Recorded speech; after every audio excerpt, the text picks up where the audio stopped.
Project nzima ya mzee umeikosa, na kila nilivyomshawishi akupe anasema yeye hakuamini kabisa, na anasema sijui umeanza kufanya sijui vitu gani, sijui unavuta bangi, sijui unafanyaje.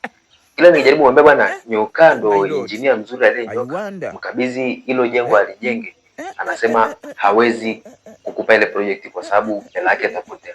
Sasa nataka kujua Nyoka, ni kitu gani umemfanyia mzee mpaka anashindwa kukuamini? Nilikuwa naongea na mzee juzi, lakini nilikuwa nimewaka vibaya mno.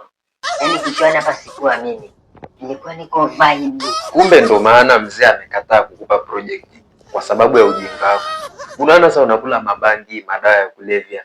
Project nzima pale ungewini maisha. Sasa umekimbilia kwenye hayo msiji makorokoro yako.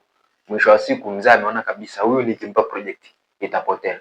Unaona sasa ujinga wako uliofanya. Kwa hiyo nataka kuniambia mzee ana project ya kusimamia? Kwa alivyosema mzee, ile sio project tu, ile ni investment tena kubwa mno.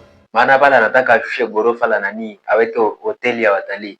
Sasa ndio maana nikawa namshawishi akupe kwa sababu yeye ni engineer.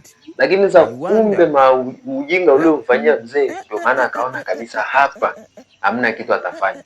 Kama nilivyokuambia, hiyo juzi kweli nilikuwa naongea na mzee, lakini tayari sikuwa mimi huyo. Nilikuwa niko vibe.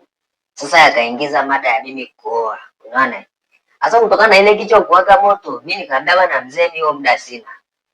Nikamwambia nitafutie mke, tena nikampa vigezo mwenye nyashi, alafu mweupe. Yaani mpaka hapo na hadi leo hapa tunapoongea hapa, mimi na mzee hatufanyi kabisa. Yaani mimi sijui itakuwaje, mimi sijui naendaje kumuomba msamaha kabisa. Yaani hata sielewi. Basi umeyatimba mdogo wangu. Yaani kwa hapo kiufupi umeyakanyaga.